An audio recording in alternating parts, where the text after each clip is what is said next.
Coming up on Vetline. If we had that in the civilian workforce, we wouldn't have so many passive-aggressive emails. That veterans can sometimes miss these red flags after service. And you can see how veterans can excel in those areas when their heart is in what they're doing. That's the thing. We're conditioned for the kerfuffle, for the scrap. I think I've used the word kerfuffle in this conversation. I feel like you're overusing it, but I'm here for it. Okay, all right. I was reading an interesting article about toxic trait red flags in your company to avoid and to look out for.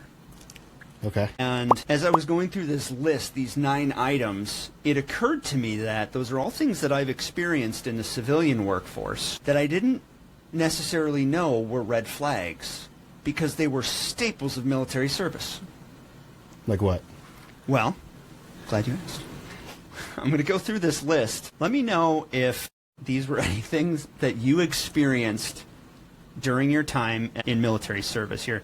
So this is from Clockify. This is 9 key signs of a toxic work environment. I contend that vets get conditioned to accept these, and we end up being conditioned to embrace the suck in the military because that's what you have to do in the military. But then we don't recognize often when we get to the civilian workforce that these are red flags and signs that you shouldn't be working here, or you need to make a change, or you need to talk to leadership or something.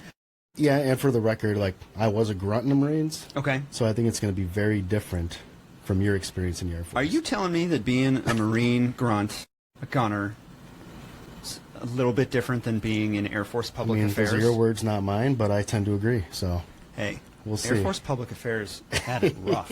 There were times when we didn't have chairs to sit in. Okay, all right, we can continue. Sometimes we couldn't even sit down. God. Okay. I got to make fun of myself at Chair Force stuff, or he will. But it's the honest. You're being honest. Oh, that's the thing. it's You're not 100% lying. true. That's when we got into problems with people or butt heads, we'd go out there and grapple the next morning and be fine, and then we're best friends afterwards, and then you move on. I got 0 kerfuffles when I was in the Air Force. Oh, God. See, I got my ass beat constantly. I'm not a fighter. I was a runner before the Marines. So, like, I remember we were fighting to be a saw gunner, and it was my buddy who I was with, and at first we didn't like one another. That's how it starts. And then we were fighting to be the saw gunner, and he was a wrestler in high school. I'm like, bro, now I'm like tall and lengthy, and he's like this 5'4" tank. Got my ass beat. Now he's one of my best friends. So that's how it works.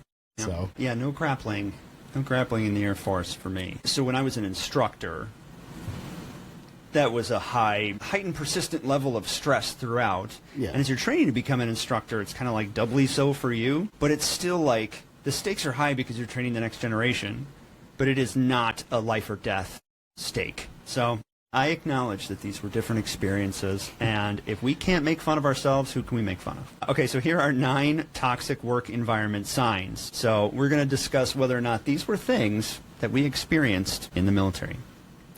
Number 1 is unclear company goals and values. yes. I mean, I feel like some of the goals we had, we aligned on, because it was very different, right? When I was in, it was the heart of the Iraq War. So it's like, that was the goal. That's the main goal. Get up to speed on it. Yeah. I mean, again, that's my MOS comes in. But most of the time, we didn't know what the plan was and how we're getting there until we're doing it. Right. When the command, like, they're all seeing eye to eye and everything, and, like, us peons down there, us grunts, all right, go do it. Like, okay. And then we go do it. No, I tend to agree with that. I mean, you absolutely see that here, civilian workplace. So When you're part of the service, you feel tied to something bigger than yourself, and it's expected that the people above the chain at least have the same forward direction.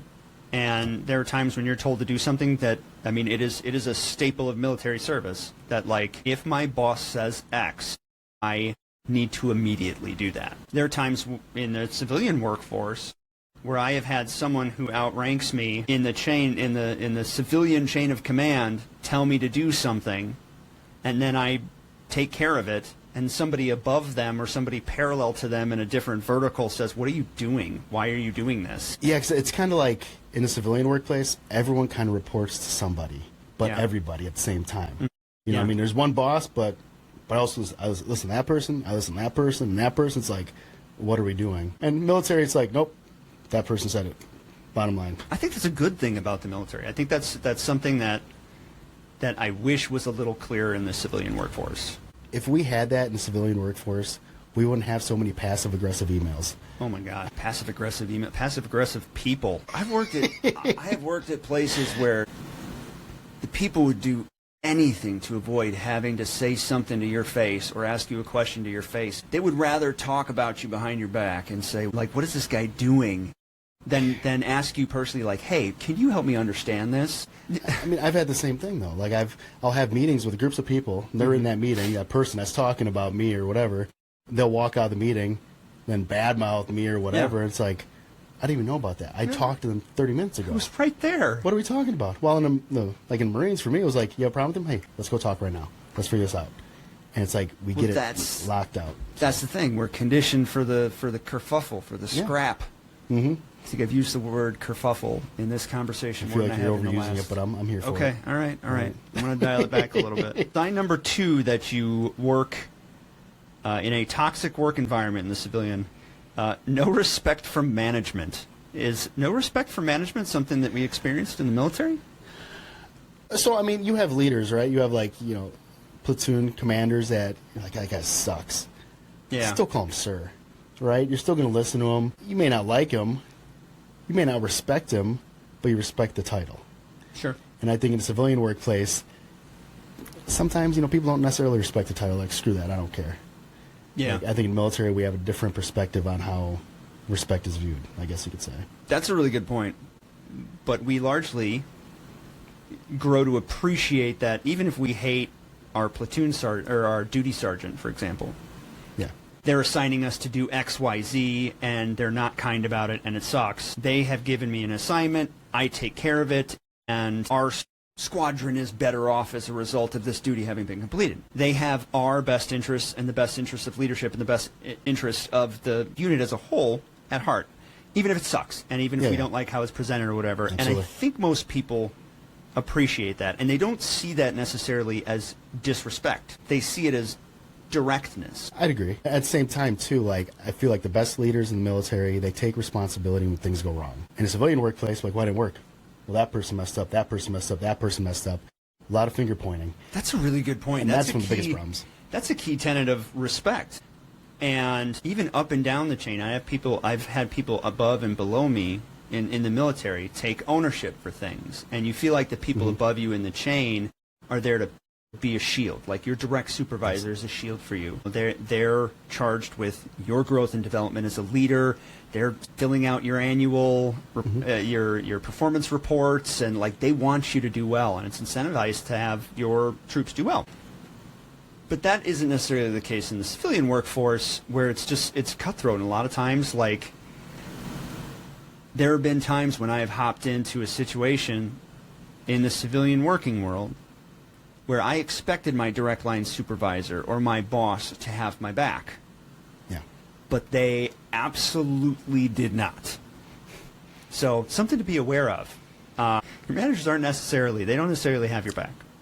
They have your back here. Yeah, I mean, when my employees that I have underneath me, I tell them all, like, you make a mistake, that's my mistake, right? Got to eat it. That's the Marine mentality in me.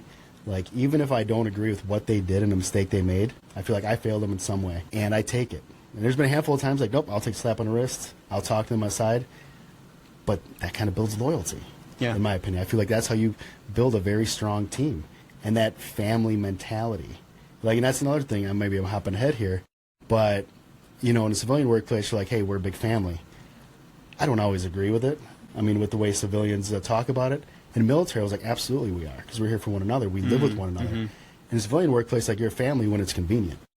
That's how it feels. Sign number 3 that you work in a toxic work environment that we may have experienced in the military: communication in the workplace. Yeah, it's never direct. It's all back to passive-aggressive. Yeah. And I think that is where the point that at least I'm trying to make overarchingly is that veterans can sometimes miss these red flags after service. I think this is the easiest to sniff out for us is poor and indirect communication. Like we just, our radar goes up, at least mine does, when I know someone is not being direct. Yeah, and they beat around it. Yeah. I mean, in the military, we're like, hey, go do this, go do that. Absolutely, on it. In the civilian workplace, everything is reactive. Even if you're planning ahead. We need more military leaders in the civilian world. Taking a quick 20-second break in the action to talk to you about our incredible sponsors, Tayback Law. Best in the business, the most reliable when it comes to VA disability claims and appeals. They've personally helped me. I am a client, and I highly recommend that if you need some support with your VA disability claims, that you check them out. Brand new website at taybackattorneys.com. Back to it. Sign number 4, overworking is praised. A lot of veterans struggle with this, especially in their first post-service job. Big time. I did. When I first got out, like I needed to work. I needed to keep my mind busy. Because in the Marines, or in the military as a whole, like you get out, like when you're active duty, you go to your duty that day, whatever the work is. You get home back to barracks. You go work out. You're still working. Yeah, you're still. Your mind is still in that mentality. Yep. So you're still on. Yeah, when I came home, I was doing night security at a hotel, and that was freaking terrible. Oh no. And like I would go there during the day. I'm like, hey, how's everything going, guys? I would take it way too serious, and they're like, bro, go home. You make $12 an hour. All right, sorry guys, just coming to say hi, man. But no, I feel you on that one. It was hard for me to adjust to, like, there are people who clock out and leave and spend 0 seconds thinking about work when they get home. That would be so nice.